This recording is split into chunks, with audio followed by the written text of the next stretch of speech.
Now, I'm not one to gossip, but I will bring you the tea. Welcome to Chronicle Speaks. Please, I don't have any time for any gossip now. Eh? Yes. All lies will be exposed. That's all. Now, these words have replayed in my head for the past couple of days after lawsuit has come out involving some pretty powerful men in the Hollywood hierarchy. This time, it's none other than your boy, Fat Joe. Now, Terrance T.A. Dixon, Fat Joe's longtime hype man, has filed a $20 million federal lawsuit in New York accusing the rapper of years of abuse, exploitation, and coercion. Dixon alleges that over their 16-year working relationship, he was subjected to financial fraud, violent intimidation, and even sexual manipulation, sometimes involving the youngins. Now, this suit claims that Dixon contributed creatively to major songs like Congratulations and Ice Cream, but was systematically erased while Fat Joe and his team reaped the benefits. Even more disturbing, Dixon says he was forced into over 4,000 sexual acts under threats and constant surveillance, fearing for his safety and his job. Now, Fat Joe, whose real name is Joseph Cartagena, is now being represented by high-profile attorney Joe Tacopina, and these allegations mark a shocking turn in the public image of one of hip-hop's most recognizable figures. We are going to break this story down with the lawsuit and so much more, but before we do, please be sure to subscribe to this channel and hit the bell for notifications so you don't miss out on any news regarding this case and so much more. Now let's get back into it. At this point, the lawsuits are just falling out the sky because I honestly thought I was going to get me a 2-day break, but no. And I'll tell you what, the lawsuits that have been coming by lately, these people have not been on my bingo card. And I know I'm not wrong. Which one of y'all knew Fat Joe would be next? I'll wait. Yeah. So to give you a brief summary before we break down the lawsuit, Terrance Dixon, known as T.A., is suing rapper Fat Joe, Joseph Cartagena, for $20 million, accusing him of running a long-term abusive criminal enterprise that exploited Dixon's talents, labor, and even his body. Now, over 16 years, Dixon says he worked as a hype man, lyricist, vocalist, and security, contributing to hits like Congratulations, Ice Cream, and Money Over Bitches. But instead of being paid or credited, Dixon claims he was systematically robbed of royalties, forced into silence, and subjected to sexual coercion, sometimes under surveillance or at parties allegedly involving youngsters. Now, the lawsuit names others in Fat Joe's circle, including Pistol Pete Torres and Richard Rich Player Jobster, accusing them of threats and violence. It also implies Roc Nation and CEO Desiree Perez is helping to cover up the exploitation and financial misconduct. Dixon alleges that he was denied rightful payments while fake documents were filed with BMI and ASCAP to erase his authorship and funnel royalties to Fat Joe. Fat Joe is accused of laundering money, committing tax fraud, and even using burner social media accounts to threaten Dixon with statements like, "We let you live." The suit cites RICO violations, witness intimidation, and retaliation, including a separate baseless lawsuit filed by Roc Nation and Fat Joe allegedly meant to scare Dixon into silence. Dixon is asking the court to hold all involved parties accountable for years of exploitation, deception, and abuse. Now let's get into it. So this lawsuit is very lengthy. I'm not going to read all of it. We're going to read parts, but let me first summarize a little bit of it. So from 2005 to 2022, Dixon worked without a formal contract, but was promised 15% ownership and royalties on songs he helped write and perform, like All the Way Up, which was a huge hit, Congratulations, and Ice Cream. But despite shaping these songs with his lyrics, hooks, and background vocals, Dixon was erased from official records, never listed in BMI, ASCAP, or any performing rights organization. Now, Fat Joe and his business entities, Slate Inc., Sneaker Addict Touring, and Roc Nation, allegedly filed fake contracts and backdated documents to falsely claim 100% of the publishing rights. Now, Dixon claims this deliberate fraud cost him at least $600,000 in royalties and left him professionally invisible. Now, the live performance exploitation. Dixon also claims that he was shortchanged on touring income. Performance contracts allocated around $3,000 per show for his role, but he typically received just $250 in off-the-books cash. In one example, Fat Joe allegedly kept a $30,000 payment from Live Nation meant for Dixon and used it to pay off personal IRS debt. Now, he also accused the enterprise of stealing over $60,000 in per diem payment meant to cover food, lodging, and travel.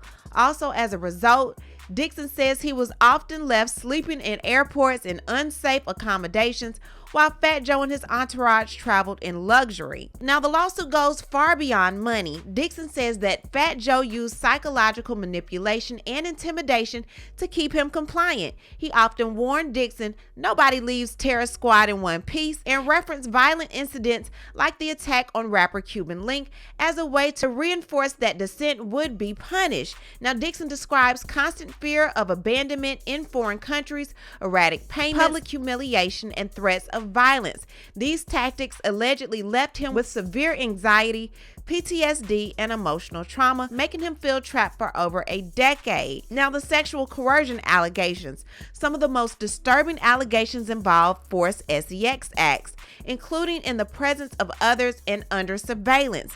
Dixon claims that these were orchestrated by Fat Joe and used to degrade and control him, sometimes involving youngsters, and taking place across Miami, Germany, Spain, North Carolina, and elsewhere. He says these acts were not private or isolated, but an intentional part of a culture of humiliation maintained by Fat Joe and enforced by associates like Pistol Pete Torres and Richard Rich Player Jobster. Now, the involvement of Roc Nation. Roc Nation, which began managing Fat Joe around 2017, is accused of playing a major role in the cover-up, allegedly helped conceal stolen royalties and approve fraudulent publishing records, took 10% of all Fat Joe's revenue, giving them operational control and knowledge of royalty structures, filed a baseless lawsuit against Dixon and his lawyers to intimidate and silence him when he began to assert his rights, appointed a manager that Dixon reported to directly,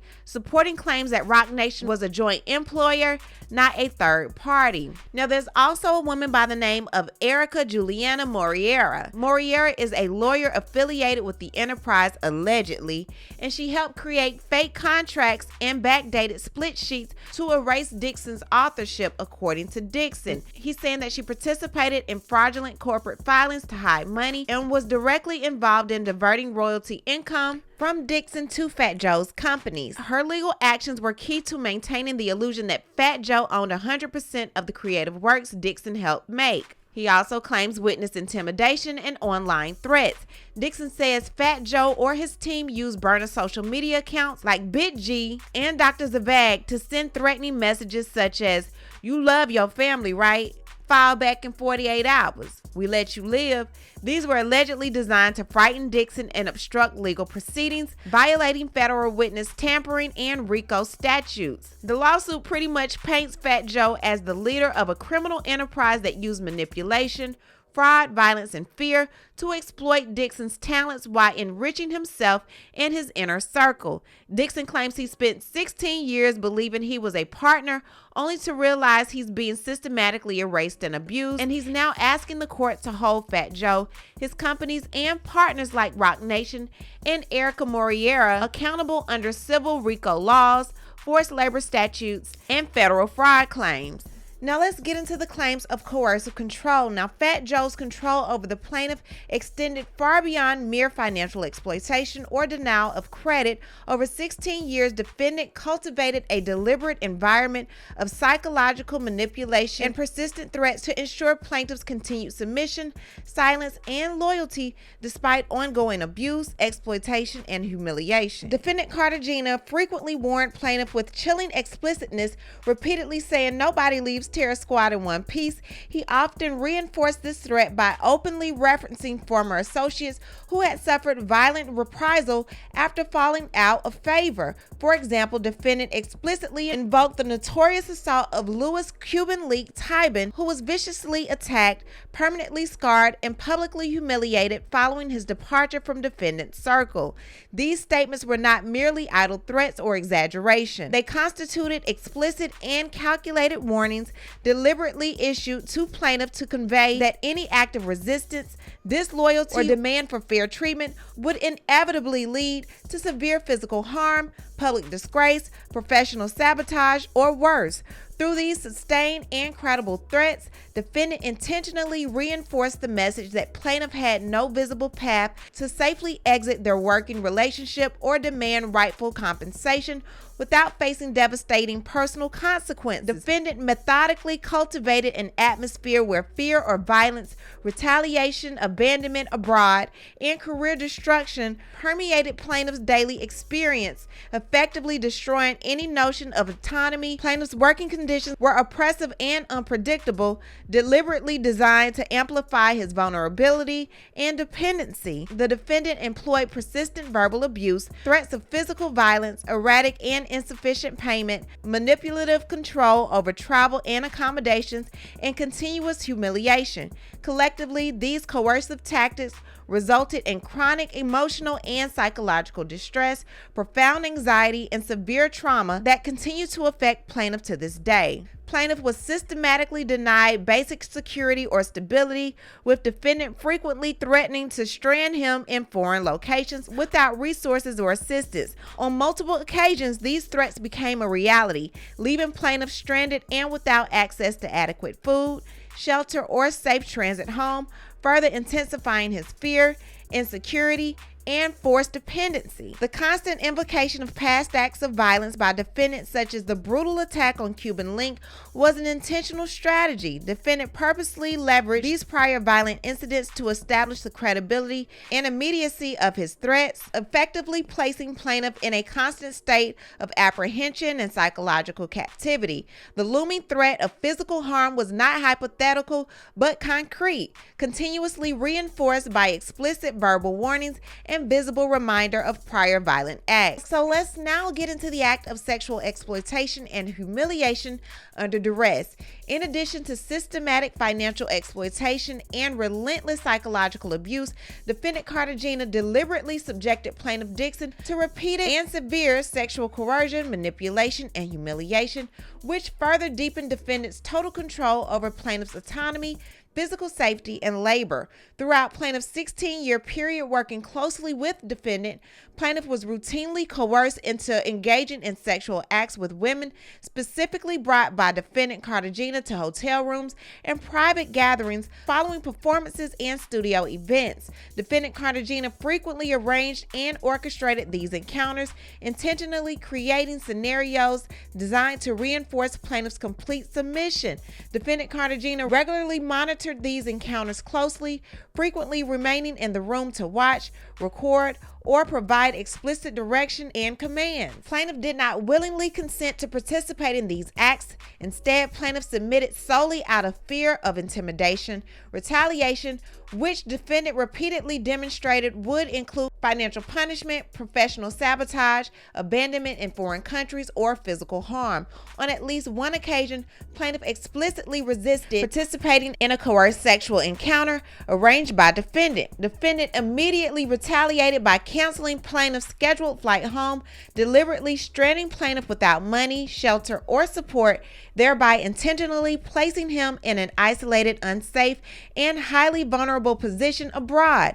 These calculated and repeated acts of sexual coercion served a clear purpose in plaintiff's enterprise, reinforcing plaintiff's ongoing subordination, obedience, and silence through humiliation, fear, and psychological domination. Sexual compliance became a condition of plaintiff's continued employment, access to essential resources, safe travel, and basic human dignity. The defendant's use of coercive sex acts, underpinned by the threat of job loss, abandonment, or physical harm, meets the definition of sex trafficking by coercion under 18 U.S.C. 1591. The sexual acts were induced not by choice but fear, dependency, and fraud. Each encounter carried an unspoken message: refuse and you lose everything. The plaintiff estimates that over 16 years he was coerced into more than 4,000 sexual acts to maintain his standing with the enterprise. The defendant used these acts not merely for gratification,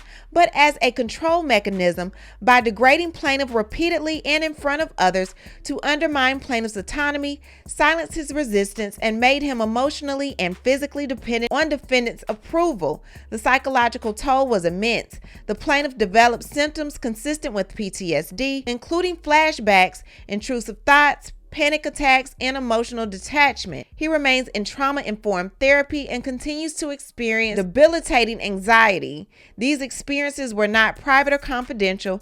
Enterprise members, including JB, Raul, Pistol Pete, and security staff routinely witnessed and participated in these coercive dynamics. Now we're going to skip around a little bit. Like I said, this lawsuit is long. So defendant Cartagena and his senior associates regularly use phrases and terms that function as internal codes to direct violence, sexual coercion, intimidation, and other illicit conduct. That included the Dern, which means fat Joe or fat guy, the Don, which was Fat Joe, Bowanches, which is targeted females referred to as bitches, Pyops, which is coerced or violent sexual acts, Calpy, which means no physical assault or slap, Coolin, which means rectum or anus, Ketchup, which means stabbing or slashing, Otondon, which means unalive him or him, Theory, which means baby mother, wife, or girlfriend, and corping, which means to place a victim in a casket. So these terms were used in text messages, in-person conversations, studio banter, and back-channel communication to direct enforcers, silence dissenters, and coordinate enterprise activities across geographic locations. The coded language was essential and maintained the structure's secrecy while allowing the most extreme form of coercion and violence to be ordered and executed without exposing the enterprise to immediate scrutiny. So now we're going to speak about the youngin' Doe 1. Youngin' Doe 1 is a 16-year-old Dominican girl residing in New York. In exchange for cash, clothing, and payment of her cell phone bill, defendant would get oral sex and other sexual acts performed on him by youngin' number 1. On one occasion, while driving in New York City, youngin' number 1 asked the defendant for money to buy her a cell phone. Being notoriously cheap, the defendant claimed to be broke. The upset youngin' 1 began yelling, cursing, and screaming. Plaintiff begged defendant to pay youngin's phone bill, which was less than $100. Now we're going to move on to youngin 2. Now youngin 2 is a Caucasian female. She is not a United States citizen. The defendant began having sexual relations with the youngin 2 when she was 15 years old after a concert overseas. Defendant flew youngin 2 to New York City and Miami, Florida on multiple occasions. Due to youngin 2's body being adolescent and not fully formed, defendant paid for her to get a Brazilian butt lift. Youngin 2 eventually left defendant and is now married to a professional athlete. Defendant 3 is a Latino female who met the defendant when she was 15 years old, turning 16. According to plaintiff, defendant was in love with youngin number 3. He even contemplated leaving his wife. The defendant paid all of youngin 3's bills and even took her overseas to tour his stops. He brought her to Florida and would put her in a condo he rented a few blocks from his house with his wife. In a recorded conversation, youngin 3 and her 15-year-old cousin described in detail to plaintiff how inappropriate it was for defendant, who was in his late 30s at the time, to be fawning over youngins. The defendant sees no shame in his depravity towards youngins. Defendant Cartagena has demonstrated a disturbing lack of remorse or discretion regarding his predatory behavior.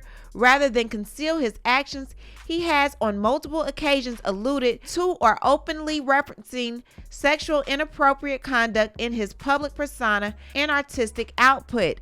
In a song titled She's My Mama, defendant delivers lyrics that, when considered in context, reflect an unhealthy and troubling fixation on youngin individuals. The content of the song is explicit, suggestive, and disturbingly detailed, and defendant uses it to normalize, romanticize, or even boast about behavior that aligns with the pattern of coercive and exploitation described throughout the complaint. So let's get to this song's lyrics. Now she was only 16. I had to nurture that, give her some growth. Waited till I touched her. Told she's going to have to work if she's gonna get ahead. Then she drove me berserk. When she gave me she told me that she learned that from a P flick. I said, Mommy, stop talking. Just I ain't say her name yet, so let's say she's nothing. Now watch me turn this nothing into something. Get it? Mommy, get in the kitchen. This is freebase. Just cook it till it's hard. Then cut it in eighths. Take the trip cross town to see True. Just get the money. Don't listen. That ninja think he cute. See all this money we got? We going shopping. Louis Vuitton, Gucci, we get it popping. We hit the club on some Clico shit. See the respect that you get from just being my bitch? Look, see them, they sick. They want to be in your shoes. That's the game that I hit her with to leave her confused. I'm just using her for paper. She want a man. I'm about to see my other bitch, but she understands. Based on information and belief, She's My Mama was written about youngin' number 3, who confirms in engaging in many of the acts outlined in the lyrics above.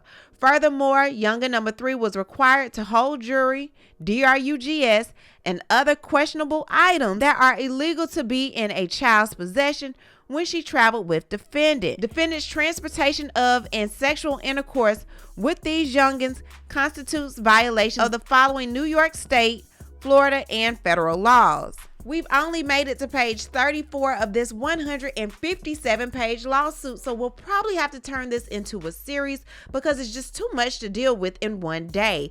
So far, what do you think about it? I need to hear from you. What do you think about the wacky world of Mr. Fat Joe? Leave a comment, and you know how we do. We'll talk about it down below. Talk to you guys later. Bye. Thanks for watching, but before you go, don't forget to subscribe to this channel, like this video, and hit the bell so you don't miss out on any of my new episodes.